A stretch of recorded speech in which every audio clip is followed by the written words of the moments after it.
Hey, my name's James Nicholson and welcome to my YouTube channel. What we're going to cover today is where is the property crash? Why haven't prices absolutely plummeted yet? And are they going to plummet? Well, let's talk about that and more in this video. But while you're here, make sure you smash that subscribe button, hit the bell notification. We're on the way to 10,000 subscribers now. Give us a quick like as well. Go on, I'll wait while you do that. Smash the like button and turn it blue. That really helps with the YouTube algorithm. We're getting nearly 2,000 views on every video now, which we really appreciate. And if you haven't joined the Property Accelerator yet, check the pinned comment out where you can get all of my training for just £1. And you could really do well by learning that stuff below. So click on that and check it out. So what's going on with the property market? Look, we've had a very strange few years, haven't we? I've been in business for around 20 years now, which seems crazy. That's nearly half my life I've been in business. And what's happened is the last few years, I've never seen anything like this. I've gone through multiple recessions, the 2008 property crash, but it just made sense. When we were in lockdown, we should have had a property drop. We should have. We did have a very quick one, and then we had a property boom. Didn't really make sense to me that shouldn't have happened that way. We should have had some sort of catastrophe, but the opposite happened. And the reason for that is that people wanted to get out the cities, get bigger properties. They work from home now, so they're looking at bigger properties. And we've got so many people in the country, and we're not building enough properties. We had net immigration, I think, of 400,000 last year, plus the population is getting older, but we're not building enough. We needed to build 100,000 houses a year. We didn't do that. And then we needed to build 200,000 houses a year. We didn't do that. And now it's looking like we need to build 400,000 when we don't even hit the first target. So if we don't do that, then it makes it harder to have a big price drop. However, one thing that is really making it tough for people is the interest rate rises. So inflation is running rampant. Jeremy Hunt is saying he doesn't care how high interest rate goes. Good bloke. He doesn't care how high interest rates go. Inflation is more important to curb. Other countries have done it. So America has got their inflation under control. It's at 4% now. I wish we were at 4%. We're at 8% still. And so our bank is going to have to put the interest rates up again.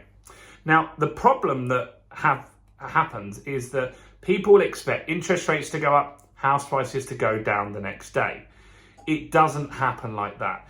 And a lot of people just aren't on the market at the moment. They're just sitting in their properties, not looking to move. And one of the reasons for that is because they've got a great deal. So maybe in the last few years, if you fixed for 5 years last year, you'd be very reluctant to sell because you might have fixed a rate at 1.5% or 2%. And if you sell, you're going to go on to a new deal that's going to be 5 or 6%. It's a huge increase, and it might mean that your mortgage payments double or triple depending if you're going upscale or downscale. In fact, you might even sell your property and get a smaller property, but your mortgage payments go up because you got that good a deal in the market. And that's what's happening. People are sitting on properties. There are way less transactions happening. The people that sell need to sell, or they're not that worried about money. Maybe they're a cash buyer. And so there are transactions happening, but it's way less than we've been used to. What also happens is that right now, people are putting their properties on Rightmove at inflated prices. That indicates the ones that are on there, they're not desperate to sell. They're not just about to get repossessed.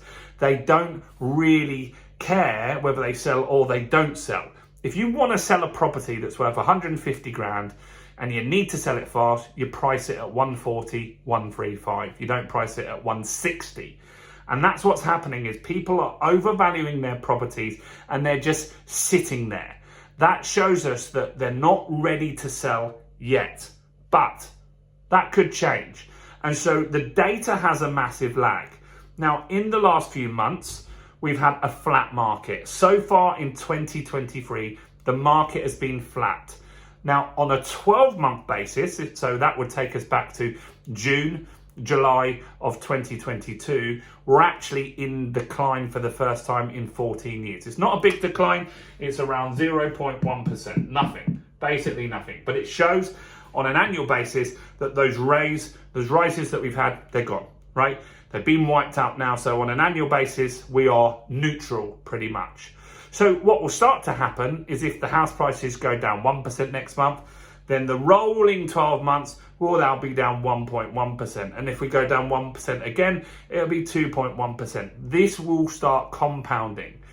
But the data that you see, the house price drops, you won't necessarily see it till next year.